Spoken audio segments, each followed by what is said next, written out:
Internet খুললে তোমরা হাজারো কেকের রেসিপি পেয়ে যাবে, কিন্তু আজকে আমি তোমাদের শেখাবো এমন একটা কেকের রেসিপি যেটা তৈরি হয় অনেক কম সময়ে, অনেক কম ইনগ্রিডিয়েন্টসে, অনেক কম খরচায় আর কড়াইতে।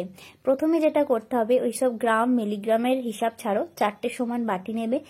1 বাটি যদি ময়দা নাও, 1 বাটি চিনি গুঁড়ো, 1 বাটি দুধ আর হাফ বাটি নেবে তেল। আর চিনিটা কিন্তু হাফ বাটি নেবে, ওটাকে পাউডার করে নিলে, গুঁড়ো করে নিলে কিন্তু 1 বাটি হয়ে যাবে। তারপর সমস্ত ড্রাই ইনগ্রিডিয়েন্টস যেগুলো রয়েছে সেগুলোকে আমাদের ভালোভাবে ছাঁচায় ছেঁকে নিতে হবে, নাহলে কিন্তু যখন ব্যাটারটা ফ্যাটাবো তখন কিন্তু লাম্পস থেকে যাবে, আর সেটা কিন্তু মোটেও ভালো লাগবে না, ওটা আবার বেক হলে শক্ত শক্ত থেকে যাবে।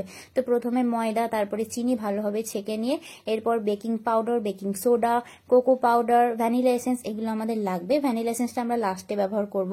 প্রথমে কোকো পাউডার নেব 2 চামচ, বেকিং সোডা নেব হাফ চামচ, বেকিং পাউডার নেব 1 চামচ, আর আমি আর একটু সামান্য নুন দিয়েছিলাম। ভালোভাবে ড্রাই ইনগ্রিডিয়েন্টসগুলো এরকম করে মিক্স করে নিলে খানিকটা এইরকম দেখতে লাগবে।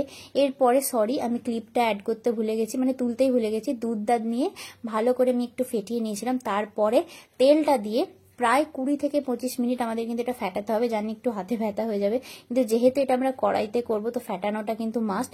এরপর একটা কেক টিন নিয়ে ভালো করে বাটার বা সাদা তেল ভালো করে চারিদিকটা লাগিয়ে নিয়ে আমাদের ব্যাটারটা ঢেলে দিতে হবে। দেখো এরকম এই ফিতে ফিতে কনসিস্টেন্সিটা হবে, তাহলেই বুঝবে যে একদম ঠিকঠাক তোমাদের কেকের রেসিপিটা এগোচ্ছে।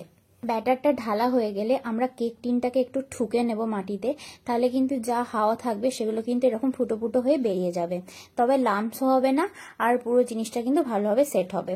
এরপর আমরা কড়াইটাকে প্রথমে 10 মিনিট প্রিহিট করে নিয়ে কেক টিনটা বসিয়ে দেব। কেক টিনটা বসিয়ে দেওয়ার পর লো টু মিডিয়ামে আমাদের লো আর মিডিয়ামের মধ্যে নবটাকে রেখে দিতে হবে, আর আমরা এটাকে প্রায় 40 থেকে 45 মিনিট সময় দেবো বেক হতে। এর মাঝে কিন্তু খুলে কোনো রকম চেক করার দরকার নেই। আর 40 মিনিট হয়ে যাওয়ার পর তোমরা চেক করবে, টুথপিক ঢুকিয়ে একটু চেক করবে, যদি মনে হয় যে কিছু লাগছে তাহলে আরো 5-10 মিনিট হতে দেবে। দেন তোমরা কিন্তু এটাকে নামিয়ে নেবে। দেখবে খুব সুন্দরভাবে কাগজটা কিন্তু খুলে যাবে। তবে হ্যাঁ, ডিমোল্ড করার আগে কিন্তু একদম ভালোভাবে ঠান্ডা হয়ে যেতে দেবে, নাহলে কিন্তু হাতে ছ্যাঁকা লেগে যেতে পারে। এরপর আমরা চকলেট গানাশটা তৈরি করে নেব। এটা কিন্তু তোমরা ডেয়ারি মিল্ক দুধে গুলেও করতে পারো, তবে আরেকটু খরচা কমানোর জন্য ওরিও বিস্কুট 3-4টা আমি নিয়ে নিয়েছি, দিয়ে ভালো করে পাউডার করে নিয়ে সেটা দুধে গুলে নিয়েছি। এটাতেও কিন্তু খুব ভালো হয়, তোমরা আমার কথা শুনে একবার করে দেখো, দারুণ লাগবে। এরপর ওই যে চিনি গুঁড়ো একটুখানি করেছিলাম সেটাকে জলে গুলে সুগার সিরাপ করে নিয়েছি। দিয়ে সুগার সিরাপটা প্রথমে কেকের স্পঞ্জের ওপরে আমাদের কিন্তু ভালোভাবে কেকটাকে ভিজিয়ে নিতে হবে। ভেবো না যেন কেকটা ভিজে যাচ্ছে, সুগার সিরাপটা দিলে তবেই কিন্তু কেকটা খুব নরম থাকবে আর স্পঞ্জিও থাকবে। সুগার সিরাপ দেওয়ার পর আমরা গানাশটা ওরিও বিস্কুট দিয়ে যেটা করেছিলাম ওটা দিয়ে দেবো। আর তোমাদের কাছে যদি চকো চিপস থাকে চকো চিপস দিতে পারো। আমি এখানে ডেয়ারি মিল্ককে কুচিয়ে কুচিয়ে দিয়ে দিচ্ছি যাতে দাঁতে লাগে, ভালো লাগবে। তারপরে ওপরের লেয়ারটা চাপিয়ে দিয়ে আবার ওপরে সুগার সিরাপ দিয়ে বাকি যে ওরিওর গানাশটা রয়েছে সেটা আমি ঢেলে দেবো। দিয়ে তোমরা তোমাদের নিজেদের ইচ্ছে মতো ডেকোরেশন করতে পারো, ভালোভাবে এটাকে পুরো কেকটাকে কভার করে দেবে। তারপরে তোমরা ক্যাডবেরি দিতে পারো বা জেমস দিতে পারো বা অন্য কিছু স্প্রিঙ্কেল করতে পারো। আমি এখানে ডেয়ারি মিল্কের কুচি আর কয়েকটা জেমস দিয়ে গার্নিশিংটা কমপ্লিট করেছি।